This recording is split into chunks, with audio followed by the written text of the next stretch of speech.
Forgive me, Father, I have sinned.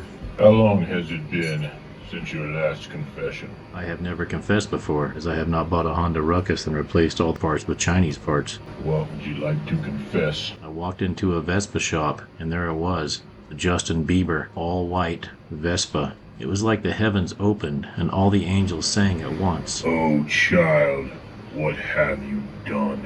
How can you see this and not be a believer? So 2024 Ice Bear Maddog 50cc. I took it all apart and got it powder coated. Parts are back from powder coat. Pretty cool. So gave it to me for 200 bucks. Not a bad deal. We'll start in the front here. Got the front wheel powder coated. Has a Gen 4 wheel. I thought it matched the Gen 1 back wheel better than the original Gen 1 front wheel.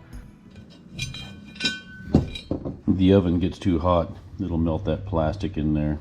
This is just a little dust cap, pop right off. It's not in there that good. Between them is a spacer tube. That spacer tube is important. When you tighten the axle down, you're putting pressure against this side of the bearing and the other side of the bearing. That spacer tube prevents those bearings from getting bound. So that spacer tube will move. Or I can push it this way and expose part of it. You can just get a little edge of that spacer tube showing. The dust cap comes off, you got the bearing. You've got this spacer tube here, the other bearing, and the dust cap, of course. These spacer tubes have these little rubber washer things on them.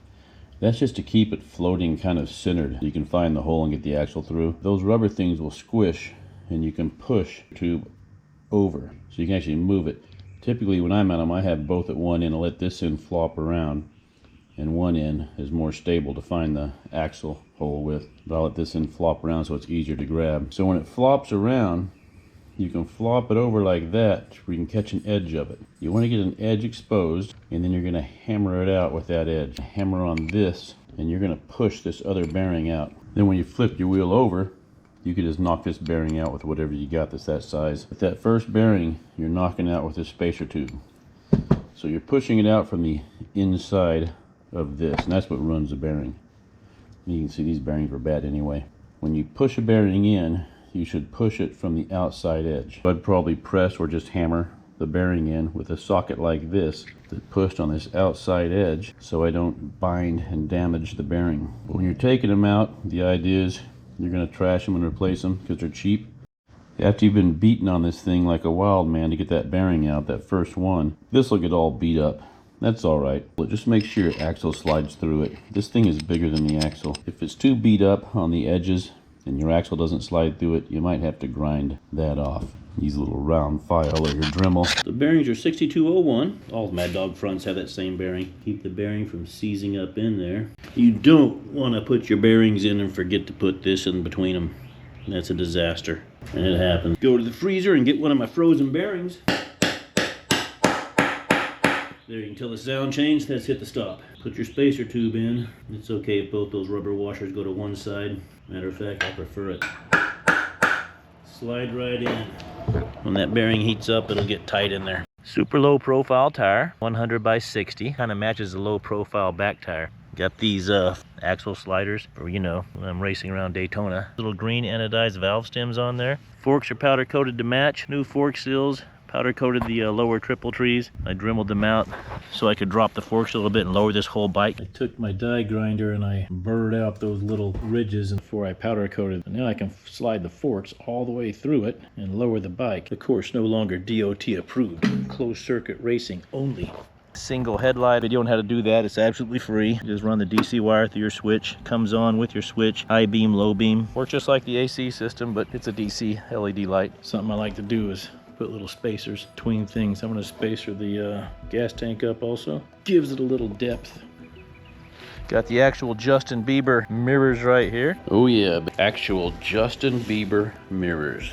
Can you feel it? Yeah, you can. You can feel it. That's the Bieber fever. They were for a Vespa, so they're left-hand thread on the left side, so I had to put one of these adapters, levers powder coated. Actual Justin Bieber hand grip. Can you feel the fever? I'm running just a tank all by itself. No covers, no anything. Lighten this thing up to be super light, to make it super fast. Does this trick work to weigh each wheel? I don't know. Front wheel weighs 94.8. Back wheel, 130. 13.4. This whole Maddog only weighs 208 pounds. Thought it was a lot more than that. Okay, maybe that trick doesn't work. The website says 330 pounds for a Gen 150.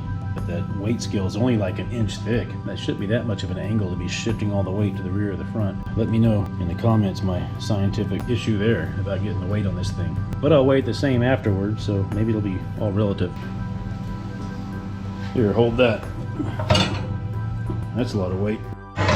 Oh, and take that. This looks pretty heavy. Hold that also. Yeah, we don't really need this. You might as well hold it. Oh, that thing weighs a ton. This thing is heavy as shit.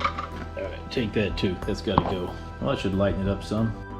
After all the bling, the front weighs 86.6. Back weighs 98.8. Total of 185.4. We shaved some weight. Foot pegs are powder coated. Everything's powder coated a pearl metallic white. You may not can see it sparkle in the video, but it sparkles in real life. Got the burned up header pipe, powder coat on that. I mean, the powder coater was curious if powder coat would hold up to heat. It does not. So I'm gonna take that back off and ceramic coat it. I welded this pipe myself, but I'll put a link in the description on how to make your own pipe. I kind of like this method better, where I slid it into each other. Got the stock pipe off. I also cut off this little ring from the stock pipe. Stock pipes always slides right into these aftermarket pipes. Slide that one in here. And then this ring will go on top of here. And it'll join these two pipes together that they're the same diameter, like that. And that's gonna be a nice clean install. Should be pretty sturdy. Position it however I want. I can slide it in and out and adjust the angle of it and things like that. The red NGK CR Racing spark plug wire. Cool, shiny, multi-colored, rainbow-looking exhaust pipe. Every other exhaust system in the world, the engine and the frame are a fixed item. Suspension goes up and down independently. You can mount your exhaust anywhere on the frame. See right here. But these GY6s, the engine is a swing arm. When you make your exhaust, you want to make sure you're not going to hit the frame. So here I've got the shock all the way compressed. That's as far up as that wheel's going to go. It's as far down as the engine on the front's going to go. And I want to make sure my exhaust fits in this position here, as well as at the longest shock position. Got my super sexy exhaust from AliExpress. Pretty cool. I'll probably have to end up mounting this upside down to make that bracket work on the bottom. Popping those rivets out, spinning that thing around, and then re-riveting it, pointing it down like that.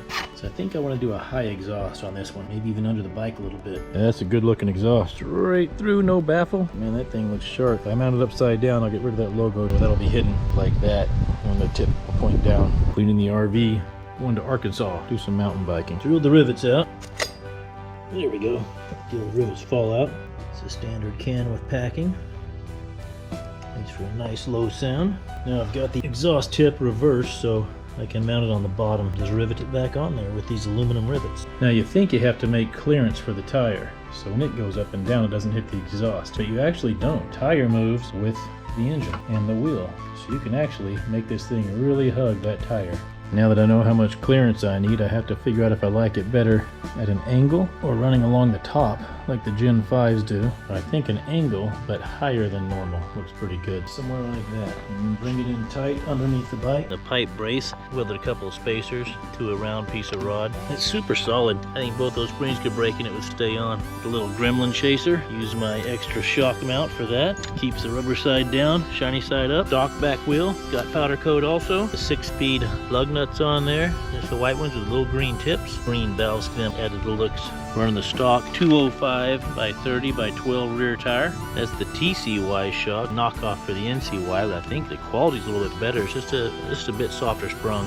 And I did lower this bike quite a bit, front and the back. So this pool noodle represents the tire. I'll have to run the license plate all the way up to the taillight. Frozen bushing. There it is. See if that slides in. That's it. It's adjustable down here. This piece threads off of this. All the NCY shocks are adjustable like this. About 1.25 inches lower than stock. Keep the bike level by lowering the forks. Powder coated the CVT cover. PWK multi-rainbow colored looking 21mm carburetor. Big bore kit. A Ruckus 52.4mm powder coated valve cover. I wanted to get rid of that hanging down thing on there just for cleaner looks from the Pair Mod. This is the cheeky seats. White pleather. Underneath there I've got the electric fuel pump. The all white makes for a good looking bike. It's really hard to keep clean. If it just goes on one ride, I have to clean it. If it sits in the garage, I have to clean it. Yeah, but I really do like this white.